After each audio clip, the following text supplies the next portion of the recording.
So I have been asked to talk about metastatic melanoma. Metastatic melanoma is melanoma that is either stage 4 at diagnosis or has become stage 4 after coming back. Stage 4 disease is defined as disease beyond the area that it initially was diagnosed. So if you hadn't, and not in the lymph nodes only. So you can have metastatic disease if the melanoma came in the arm and it shows back up again in the leg, that could be considered metastatic disease. But most of the time when we see metastatic disease, we're talking about in a distant organ, the liver, the lungs, the brain. And we see that in melanoma, and unfortunately in melanoma, as Dr. Grossman referred to before, about half of recurrences that we see with early melanoma do come back in one of these distant organs. When we talk about metastatic melanoma, the paradigm that we are using changes. Some of this is historical, but instead of talking about cure, like Dr. Grossman was doing for the adjuvant study, we talk about treatment and long-term survival as the goals. Generally speaking, and there are some exceptions to this, especially when there's resectable disease, the goal of treating melanoma that has become metastatic is lifetime treatment. And if not lifetime treatment, at least very long-term lifetime surveillance and survival surveillance. So this is changing. It's changing rapidly, because even where we are today is different than we were a couple of years ago. For those of us that do melanoma all the time, things aren't happening fast enough. But I have 4 children. My oldest is 11. When he was born, the treatment for melanoma was in the Stone Ages. My next child is 9. Nothing had changed. And I have 2 5-year-old twins. When they were born, we still had it. It was still in the old days. They were born in January of 2011, and we had some trials that were looking really promising, but nothing that was really available to everybody at the day that they were born. And how have things changed is what we're going to talk about and what we're doing now. And then a little bit of hope about what we're going to be doing in melanoma in the future. Now, another thing that's really important to realize is this is not just relevant for melanoma, this talk. Everything that we're going to be talking about today, both the targeted therapies that are available in metastatic melanoma, as well as the immune therapies that are available in metastatic melanoma. In melanoma, we're doing something right, because every other type of cancer out there in the world is trying to copy the successes that we've gotten in melanoma with very similar drugs. And so this is something that you're learning about, that we in melanoma are actually at the cutting edge for all of cancer. And people are trying to copy us and do what we're doing here. And so this is really exciting for us. And for those of you who have a history of melanoma, who currently are suffering from melanoma, who've had family members with melanoma, this should be reassuring for you. I'm going to be showing some curves that take a pretty frank look at survival, and I want nobody to be too scared about it, because these are numbers that don't reflect you or your loved ones. They reflect the world out there, and not even necessarily the world as it exists, but the world as it did exist. So I just want you to all take all of this with a very healthy dose of optimism, instead of the pessimism that it otherwise might engender. So just to go back and look at a little bit of what we've seen before, these are data from 2012. It's important to realize that when you look at all melanoma, both local and distant melanoma, most patients still survive with melanoma when they're diagnosed. This includes both early and late. This has gotten better and better over the years. In 1975, the likelihood of surviving 5 years from your melanoma was only 80%. By 2008, it was 93%. And so that's great. Unfortunately, in those times, the gains in melanoma survival were not coming from metastatic melanoma. They were all coming from earlier disease because of the methods that Dr. Grossman talked about, Dr. Fleming talked about, and Dr. Schwarzenberger talked about. Really being able to catch melanoma early, treat it early, and give good sort of insurance policies to make sure that melanoma stayed gone. But in metastatic disease, it didn't help much. And this is a graph that shows us a little bit about where things are different. In early stage disease, the likelihood of surviving 5 years is extremely high, to the point where with stage 0 and to 2 disease, and stages, by the way, are really just shorthand for doctors to be able to determine prognosis, really. So 0 to 2 is stage 0 disease is the best prognosis. In fact, it doesn't even represent invasive cancer. Stage 1 disease is a pretty thin melanoma. I often tell my parents that very often stage 1 disease, you find out that you had melanoma before you even find out that you have melanoma. because by the time it's diagnosed, it's already mostly gone. Stage 2 disease is a little bit deeper disease, and usually you have to have a second surgery beyond just the initial biopsy with the wide excisions that Dr. Fleming was talking about. And then stage 3 disease is what Dr. Grossman was mostly talking about. That's when lymph nodes are involved, or if the tumor had a lot of risk factors. And as it gets more and more advanced in stage 3, the likelihood of survival begins to go down. And even to the point where stage 3C disease, the likelihood of 5-year survival has gone down even to less than 30% range. And when we talk about stage 4 disease, and I'm going to be talking mostly about stage 4 today, in the old days, stage 4 disease, the likelihood of survival was very low. It was only 15%. That's where we were. And when you break down what type of stage 4 disease you had, it can get even worse because there are different types of stage 4 disease that I'm not going to go into. There is a type of, but generally if it's limited to the skin or the lymph nodes, that's better than if it has invaded deep organs. But these numbers aren't true anymore, and they won't be true very soon, and I think that's important as well. This is numbers on a more broad scale, and one of the main reasons that we're doing so well in melanoma is if you look at this pie graph that we have over here, you can see that the overwhelming majority of melanoma that we see is really just locally, is really just found once, and then it's more or less done. It's these other parts that we look at, and we really have to be able to make the difference. As a medical oncologist, most of the patients that I see are in this small little area here. And generally, when patients consider themselves to be people who have or who have had melanoma, they are very often patients who have had more advanced melanoma. And as you can see, the numbers are very good for localized melanoma, are pretty good for regional melanoma, but distant melanoma that spread elsewhere to the body or the organs did not have great 5-year survival. And again, this is up and through till 2012. In the rest of the world, 2012 was very recently ago. In 2012, we last had a presidential election. It really wasn't that long ago. In the melanoma world, this is distant history. And so these are the old days. Very often we talk about cancer being a disease that can affect you at any time, any place.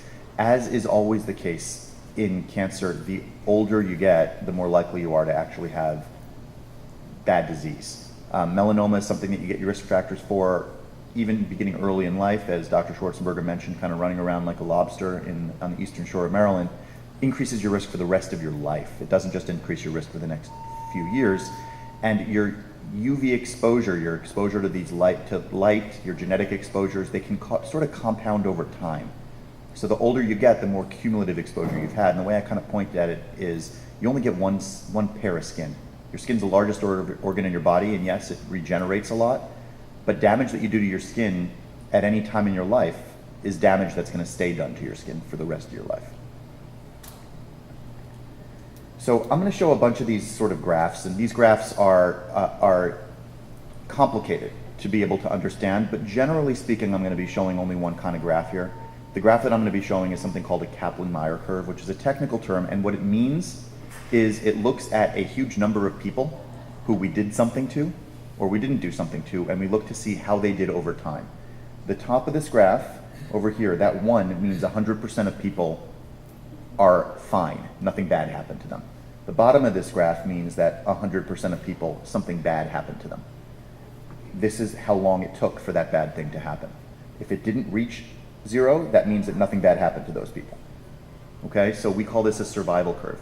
If this was an overall survival curve, that means that at the beginning, 100% of the people we were looking at were alive. After 20 months, only 10% of the people we're looking at are alive. So that's how you read these curves, okay?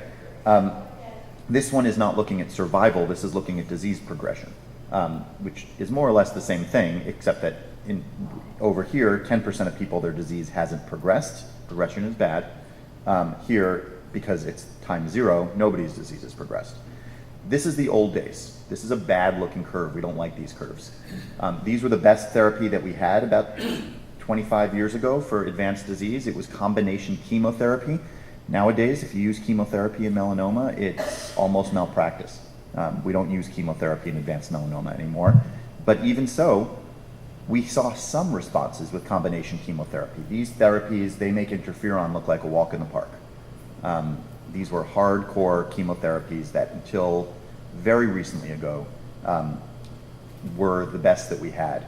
We had tried some new therapies by trying to combine these chemotherapies with immune therapy. Immune therapy is a fancy way of saying that we want to help the body use its own natural defenses against cancer to fight the cancer.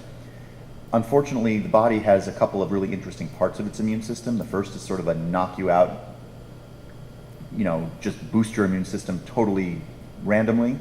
Just like your body fights bacteria, it's trying to boost your body's ability to fight bacteria. And then there's also a more evolutionary advanced part of your immune system that causes immunity.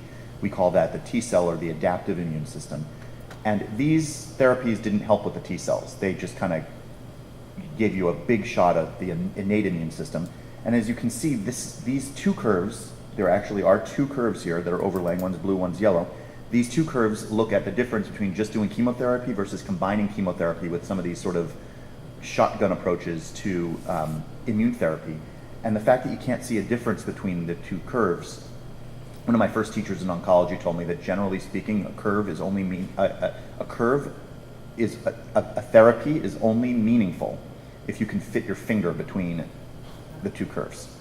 You can't fit your finger between these two curves, which basically goes to show that one is not better than the other. So adding immune therapy to chemotherapy in cancer didn't help. And when you look holistically at the entire thing, again, these are not good outcomes. This is what survival looked like with metastatic melanoma pretty recently ago, where after 20 months, 80% of people had died. That's where we were. And nothing that we did made much of a difference. There was one bright spot for the last 20 years, and again, this is before today, which is there was one therapy that was not the easiest therapy in the world to do, and still is done in some situations, that could provide cure in about 3 to 5% of people. We could never really predict who was going to get cured, except for the fact that you did it, and if you had a response, that was good. The response rate was low. Generally speaking, only about 20% of people had any kind of response of their tumor after getting this therapy of IL-2, and only about half of those people had a complete response, and about half of the people who had a complete response maintained disease-free survival forever, or in effect were cured. That in effect gave you a 3 to 5% chance coming in the door of being cured of your melanoma with metastatic disease. That is not 0, but it's 3%, which is not, if you're a betting man, if that's the only shot you got, that's what you do. But that's what we had. So where we went from there? Well, we had a couple of really great things that happened. Basically, both of these roads were laid at the exact same time. One of these roads is targeted therapy. About 40% of melanoma has a target that we already know how to look at. Mutations are one of the main ways in which cancer differentiates itself from normal cells in the body. You have genes in all of the cells in your body, and every one of those cells has a full copy of the DNA that you were born with. One of the ways that cancer starts growing abnormally, which is what makes cancer cancer, and starts invading other tissues and starts causing bad things to happen, is that it changes those genes. You can have mutations. A mutation in your cancer gene doesn't mean that that was a mutation that the whole body had. In the overwhelming majority of cases, cancer has mutations in it. That's what caused them to become cancer cells in many cases. And almost all the time, those changes that are causing cancer are not the case in the rest of your body. The rest of the body is normal. So when I talk about mutations, I'm talking about mutations in the cancer cells that's causing the cancer cells to become cancer. And in 40% of melanoma, that is seen that there is a specific gene that is mutated called BRAF. There are a couple of other mutations that sometimes can cause melanoma that we see in a smaller percentages of patients. One of these is targetable. It's the c-KIT mutation. We have a couple of drugs that can use it. The rest of these are more or less not targetable really yet. There are some exceptions that are being looked at. What I mean when I say targeting is it takes whatever that gene does that's bad in your body, and it finds a way to block that gene from working. That's what I mean when I say targetable. You can target the cancer in the way that the cancer is actually causing itself to become cancer. Different melanomas, though, have different rates. Some types of melanoma are more likely to be mutated than others. The one that's most commonly mutated is just regular old-fashioned skin cancer. However, it's the ones that are the atypical ones, the ones that are not because of chronic skin damage, that are the ones that are more likely to be mutated. Those that are because of chronic skin damage are less likely to be mutated and are less likely to be targeted. And then some of the rarer types of melanomas, and I apologize for the graphicness of these pictures when you realize what they are, we see melanoma that can occur on mucosal surfaces like the inside of the mouth or inside of the colon. We see some melanomas that can occur on the palms or on the feet. And we see melanoma, actually in Tennessee, we see quite a bit of melanoma of the eye. And almost all of those melanomas are less likely to have targets. So what I'm talking about now are the melanomas of the skin, and those are the ones that are about 40 to 50% likely to have a targeted agent. So what are we looking at? Well, this is a picture of the cell. It's a complicated picture, and you don't have to remember all the parts of your cell from your 7th grade biology book, although none of these have changed in the last 50 years, I promise. The important part of the cell is that there are really only 3 parts that you have to worry about. There's the cell membrane, which is what protects the cell from being on the outside. The cell membrane is what we call semi-permeable, which means some things can get through it and most things can't. Then there's the cytoplasm, which is where all the fun stuff in the cell happens, and then there's the nucleus, and that's where the genes are. And in order to get the cell to make proteins, which is what causes everything in the body to happen, very often you have something happen at the cell membrane that ultimately causes a domino effect that causes something in the nucleus to say to the DNA, okay, start making copies. And those making copies can cause growth. So in effect, that's what this is a scheme of. This little thing over here is the cell membrane. This is a molecule that's kind of goes through the membrane. It can be attacked or modified here, which then causes a domino effect that causes all these things to be activated, ultimately all the way down until it gets into the nucleus and causes the cell to start multiplying, growing, and causing cancer. So what happens in mutated melanoma is what usually is a very tightly regulated system, where this only gets activated, or these things only get activated when the cell needs to grow for a normal reason. This starts becoming active all the time. And as a result, it always causes the cell to grow, even though there isn't a reason for the cell to grow, and it causes cancer. So what do we do? Well, now we have 4 drugs that stop this pathway from becoming active. One of them is called a BRAF inhibitor. It's really easy to remember because it actually stops BRAF, which is that part. 2 of them are called MEK inhibitors, which stop MEK, which is downstream. Why do we need both of them? I'll show you in a second. So generally speaking, patients who have a BRAF mutation, if you can stop BRAF from being produced, it actually makes their tumor go down. This is a different kind of graph. This kind of graph, the lower it gets, the better it is. This is the y-axis here is tumor volume, which is a way of saying how big is your tumor. When it started, it was whatever 3,000 is, let's just say that. We started the BRAF therapy, this is a single patient, we started the BRAF therapy on this day in February, and almost immediately, 2 months later, the tumor volume was between 0 and 500, almost went away. And it stayed gone for a long time, but then it started coming back. So this is a BRAF inhibitor. This is the first BRAF inhibitor that was used in primary treatment of metastatic melanoma. This is a drug called vemurafenib. It's only, again, used in patients who have that BRAF mutation, which is 40% of melanoma. And these are 2 curves that I showed you before, where high is good and low is bad. Dacarbazine was the chemotherapy that we used to use in melanoma. Vemurafenib is the new drug, and this is a progression-free survival curve, which means that over here, none of the patients had progressed or died. At 0, 100% of the patients progressed or died, and this is how long it takes. And you can see that almost immediately, people who got dacarbazine started having their disease grow. It didn't last long at all. Only 2 months later, most of the patients started having their disease grow because dacarbazine doesn't work very well. However, BRAF inhibitors, it took a while. It almost took 6-7 months before patients started having their disease grow at all, which is great. That's huge. The problem is that eventually the curves look like they meet. So after about 8-9 months, everybody's progressed. How does that impact people's survival? Well, there's a big difference. Over here, you start seeing people dying after 5-6 months who got chemotherapy, which again doesn't work very well. But those who got vemurafenib, they didn't start dying again until you got to about 9 months. Does that make a huge difference in people's lives? Well, I mean, 3 months doesn't seem like that much, but there are some people who survive a lot longer. That's just the 50th person out of 100 that we test. But then again, the curves start coming together again. So why is that happening? It's happening because, if you go back to this slide, there are lots of ways around this. the body, if it finds out that they're blocking right over here, can find ways to be able to go around that and then start making this thing go again. So what we need to start thinking about doing is blocking two things instead of just blocking one thing. And when you do that, you start seeing longer survivals, both from free of progression as well as free of death. So this is a study looking at the combination of one BRAF inhibitor, dabrafenib, in addition to a MEK inhibitor, trametinib. And what you can see here is, as even compared to dabrafenib alone, we're beginning to start pushing this curve up. And when I say pushing up, it means it's a scientific way of saying actually make people live longer. And over here you can see that as you get to about 12 months, we still have, in overall survival, we still have 80% of patients alive at a year. If you look back at this curve, not so much.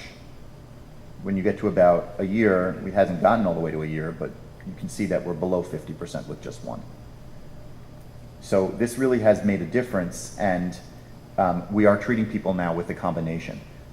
It is rare that we're treating people nowadays, and when I say nowadays, I mean in the last 2 years since these data have come out, we are not treating people with just one agent anymore. We're mostly treating people with two agents. But what does this mean for patients? Well, there are a couple of interesting things about targeted therapy, and I won't get into the science behind it, but these are the primary side effects that you end up getting with these therapies. With the BRAF inhibitors alone, which we have a lot of experience with, you get a lot of the regular old actors that you can get with targeted therapy. They're not chemotherapy type side effects. You don't lose your hair. Usually you don't get severe nausea and vomiting. You usually don't get severe diarrhea. But there's a lot of sort of skin side effects. And the skin can be itching, sensitivity to the sun. Sometimes you get fevers, some joint pains, some fatigue, a little bit of hair loss, but it's not like hair loss that you get with chemotherapy. It's more just like a hair thinning and maybe a little bit of hair falling out. But what was really interesting is about 25% of people who got vemurafenib, which was the first BRAF inhibitor, started popping up with skin cancer, which is strange. You already have skin cancer, and we're trying to cure your skin cancer. Why are we giving you new skin cancer? This skin cancer happens because of one of these weird things about that pathway that I showed you before, and they're almost all curable. They're not melanoma. They're a different kind of skin cancer called squamous cell. And basically, we did skin exams every few months of people getting this drug to just cut them out when they showed up. But I can understand that that could be kind of concerning for people when all of a sudden they're being diagnosed with new cancers. It's sort of like, well, wait a second, is my body rebelling? Is it doing everything? I mean, you know, am I just falling apart over here? And the answer is actually this drug causes it. It's trying to get rid of the skin cancer that's trying to kill you by giving you skin cancer that's not going to kill you.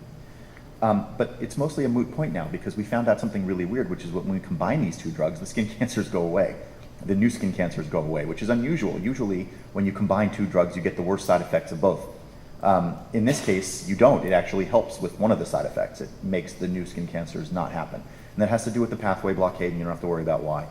But what is really common with these combinations, and it's hard to see because I don't have percentages on here, but what's really true with these combinations is that you get high fevers. And the high fevers don't start right away. So you'll get treatment for a month, 2 months, 3 months, and then the fevers will start. These fevers don't mean that you have an infection. It doesn't mean you have a flu. And usually they just the symptoms from them are not like flu-like symptoms. Usually it's chills, maybe some sweats, and you take your temperature and you have 103 fever. Generally speaking, we can treat through that. It usually does not it's not as if we're giving, most patients are able to tolerate these high fevers. As doctors, it was scary for us because we're used to people with chemotherapy, and a fever means you have an infection because your immune system isn't working, and that makes you at risk of dying. That's not what this is. This doesn't represent an infection almost all of the time, and you can continue to treat through it. There are some rare side effects that can happen with these, and they're really rare. Occasionally you'll have some vision issues, occasionally there's some heart issues, but the overwhelming majority of times these drugs are pretty well tolerated. The fevers are major, at least in my experience, the fevers are the major limiting factor. So how do we find this? Well, actually, when you have metastatic melanoma, we actually take a piece of the tumor at the time of either diagnosis or the time that we know that it was metastatic, and we send it off for testing. And we actually can sequence melanoma that we do routinely in clinical practice now. And it's true in almost every clinical practice that we can get a test of the tumor to be able to see whether or not it expresses this BRAF gene. At West Cancer Center, we have a bi-weekly molecular conference where we look at every single patient who had any of these testing, and we identify people who look like they have a mutation that we can treat. And so a lot of cancer centers are doing things like this. And it kind of gives you a number of different steps that we can use in order to make sure that we're getting every possible treatment that we can get for your cancer. So what about the other way? This is the one that kind of gets people in the door because this is really exciting. But right around the same time as the BRAF and MEK targeted agents started coming out in 2011, we started discovering that there's another kind of way to personalize medicine, which is by using immunotherapy. Immunotherapy doesn't personalize medicine by targeting a specific mutation. It's personalized because it uses your own personal immune system to be able to attack it. So it's kind of a different kind of personalized medicine. So what does it mean? Your immune system is really good at two things. The first is identifying things that are not supposed to be there and getting rid of them. The second thing is recognizing parts of you that are supposed to be there and not getting rid of them. Those are really important. That sort of selectivity is what makes our immune system work. Otherwise, if we didn't, we would be overrun by bacteria if it wasn't able to identify foreign things, and we would probably die from that. And if we weren't able to recognize ourselves, we would probably die from our T cells attacking our healthy cells in our body. So that balance is what makes us actually functional people. Cancer takes advantage of that, though. And cancer, one of the hallmarks of cancer is that it can hide from the immune system. It usually hides from the immune system by pretending to be a normal cell in your body. Now, it's not a normal cell in the body. Even under a microscope, we can tell it's not a normal cell in the body. But the T cells don't have eyes. They don't know. So the best that they can tell is whether or not the cancer is sending out signals to the immune system that it's a normal cell in the body or not. And that's one of the ways in which cancer can hide in plain sight. So the therapies that we are now using are really kind of threefold. The first is we want the body's immune system to work better, so we boost the immune system. The second is that we target so that we can direct the immune system to find the cancer when otherwise it wasn't going to. And the third is that we're able to give the body back its ability to fight cancer that it may have lost when it's trying to take care of these cancers. All immune therapy is biologic therapy by definition. In case you've ever heard of biologic therapy, it's just it can be another word for it. And we have the main cancer immune therapy I'm going to be talking about today is also called checkpoint inhibitor therapy. Checkpoint inhibitors are not the only kind of immune therapy out there, but they're the ones that have, in the last few years, become approved and shown themselves to be very effective. And there are two kinds. One's the CTLA-4 inhibitor. Dr. Grossman talked about the CTLA-4 inhibitor ipilimumab that they have looked at and are looking at in the earlier setting, and PD-1 inhibitors, which are the next sort of generation of checkpoint inhibitors. Dr. Grossman mentioned that too in the trial that he's running. Pembrolizumab, or Keytruda, is a checkpoint inhibitor that's a PD-1 therapy. So what does checkpoint inhibitor do? Well, T cells have certain proteins called checkpoint proteins that keep immune responses in check and keep your body, that's why they're called checkpoint, because they keep you in check, I guess. I'm not exactly sure. But generally speaking, that's what keeps the T cells from attacking normal cells, is that normal cells express these sort of checkpoint molecules in some way or another to keep the T cells from thinking of them as foreign. Cancer cells have a lot of these proteins on their surfaces that can interact with the immune cell proteins and then basically are an off switch for the immune system. So the cancer expresses this protein, basically waving its flag saying nothing to see here. The T cell comes in, the immune cell comes in, slaps hands with it and says, oh, okay, nothing to see here, and then walks away. I mean, that's kind of how I look at it. Checkpoint inhibitors turn off that ability to be able to walk away, either on the T cell or on the tumor cell. They block the protein so that the tumors can't turn off the immune system, and doing this allows the T cells to kill the cancer cells by itself. So this is the first type. This is a CTLA-4 inhibitor. This is a graph that I got from a American Cancer Society's website.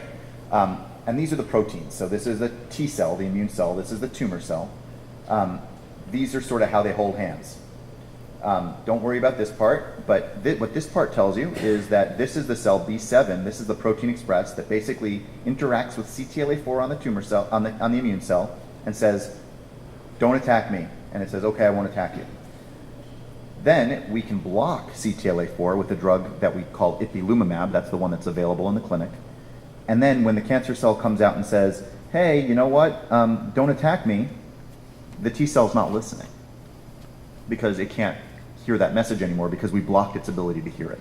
So in effect, what it's doing is it can stop, it attaches to CTLA-4 in a way that is spelled incorrectly. It's not an attaché to CTLA-4. Just seeing if anybody's paying attention.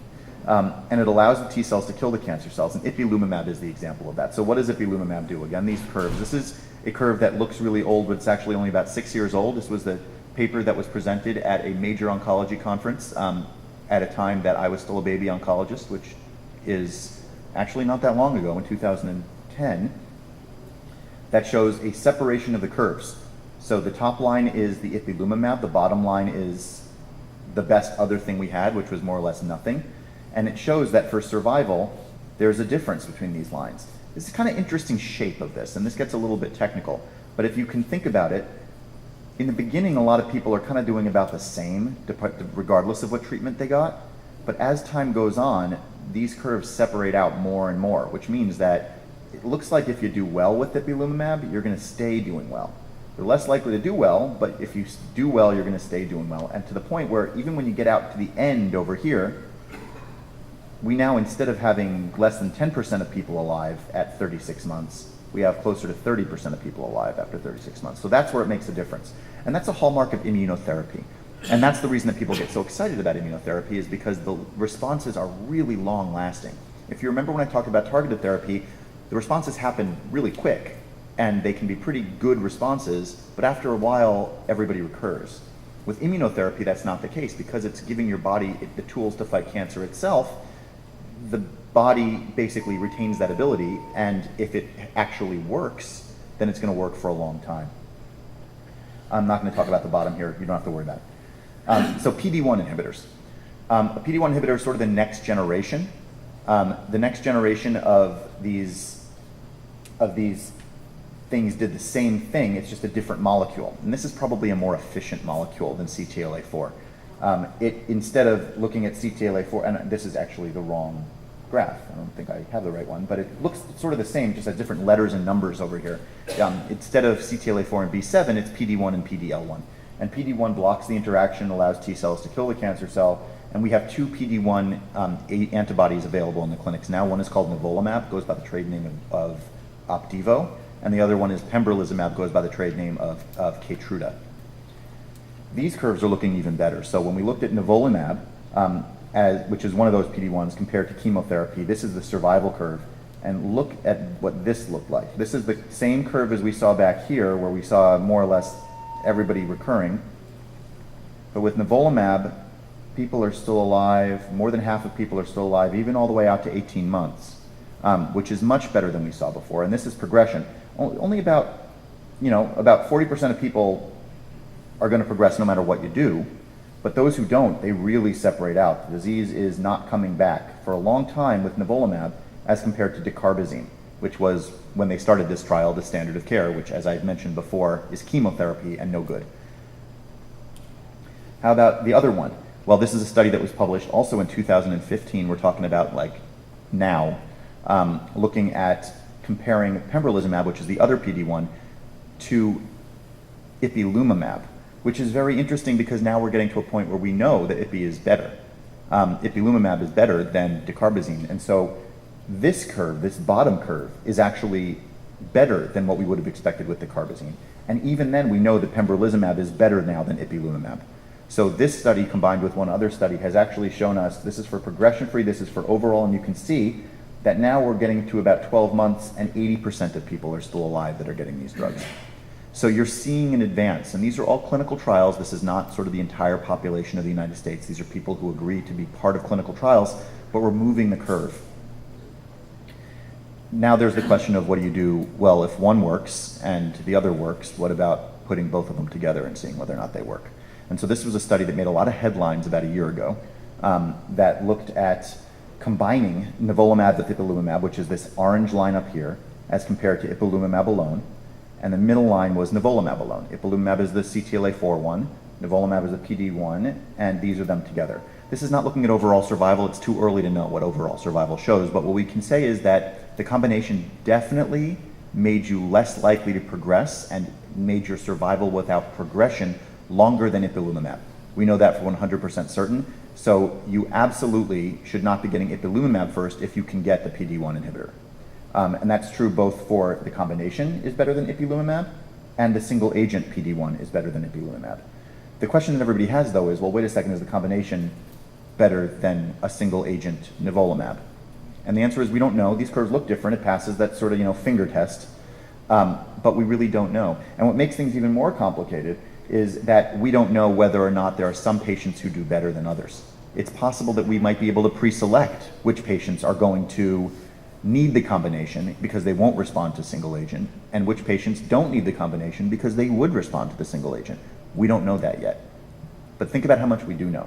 So the side effects of immunotherapy are basically come down to one description, which is that when you're telling the body to fight cancer, there's the result that you might have the body fight itself too. Any way that the body can fight itself, it can cause that side effect. With ipilimumab, the most common severe side effect is diarrhea. That diarrhea is because of an inflammation of the colon that results because the immune system is fighting the healthy cells in the colon, and that could be life-threatening. We now know that you can treat that with steroids and fix it most of the time, but it still can make people pretty sick. With the PD-1 inhibitors, the likelihood of side effects, as Dr. Grossman mentioned, is a lot lower, and the most common severe side effect that we see with PD-1 inhibitors are an inflammation of the lungs called pneumonitis. Less common but severe side effects, there can be inflammation of the liver that can cause problems. There can be problems with the body's hormones because of the hypophysitis or thyroid disease that people can get with it.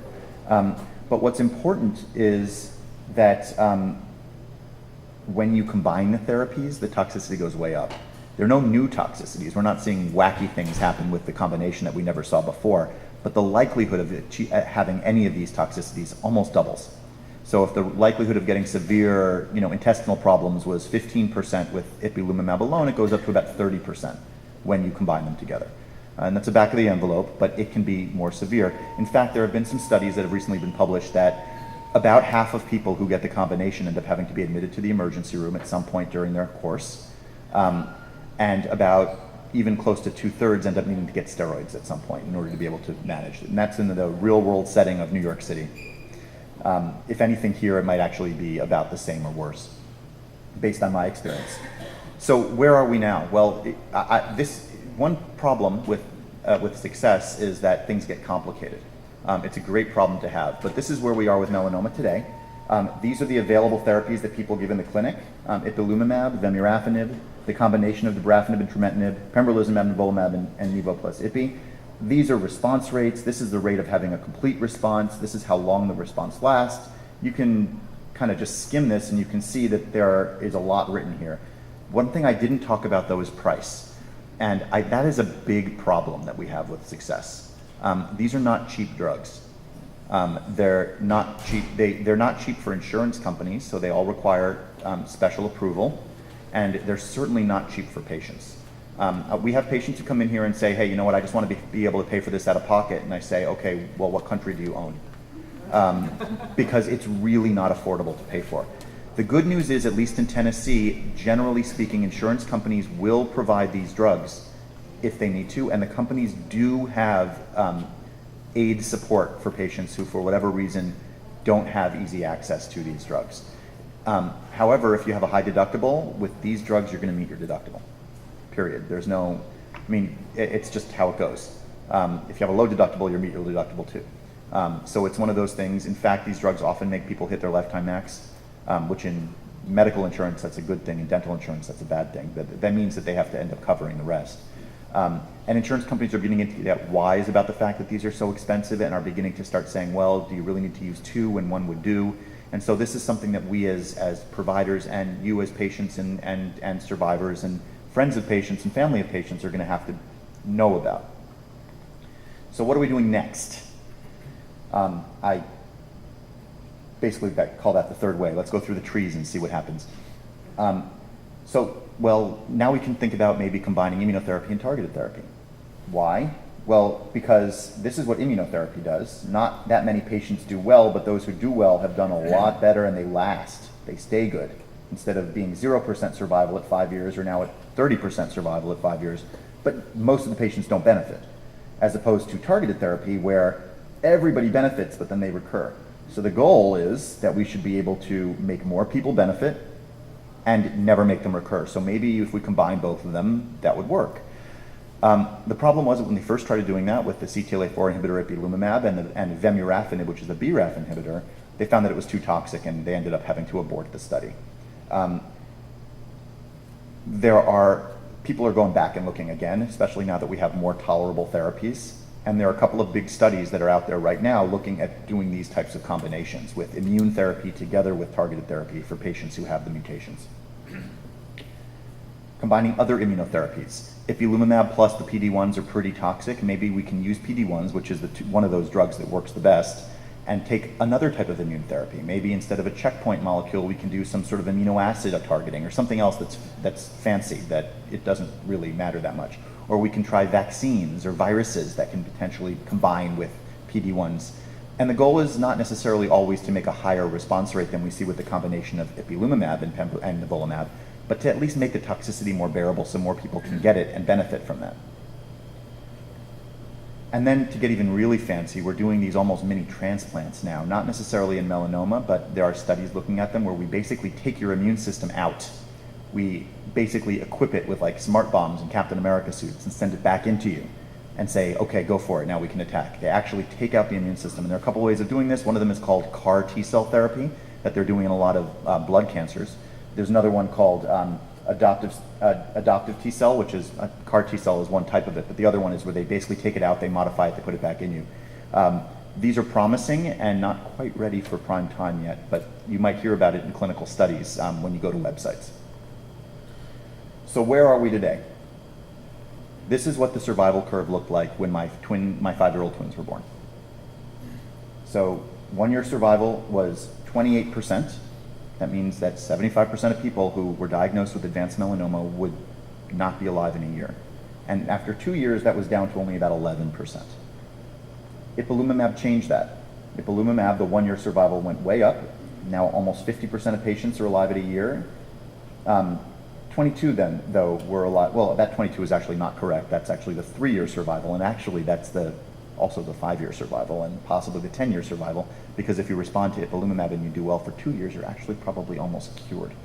When we did targeted therapy, we started moving this even more for those patients who could get targeted therapy because they had the mutations. Combining targeted therapy is even better. Nivolumab kind of is in between the targeted therapies, but what's important about it is the curve kind of changes. So instead of getting worse and worse over time, it actually gets worse, but it gets worse in a better way over time. And then with combined therapy, we're now at the point where 2-year survival with combination of ipilimumab and nivolumab is 70%. So compare that with the 11% where we were 5 years ago. And with these therapies, we're saving people's lives. So where does that leave us? Well, at this point, we have nowhere to go but up, and everything that we thought we could do, we could potentially do, and hopefully we'll be able to benefit both you, people that you care about, and the people that we all know and love. Thank you all very much.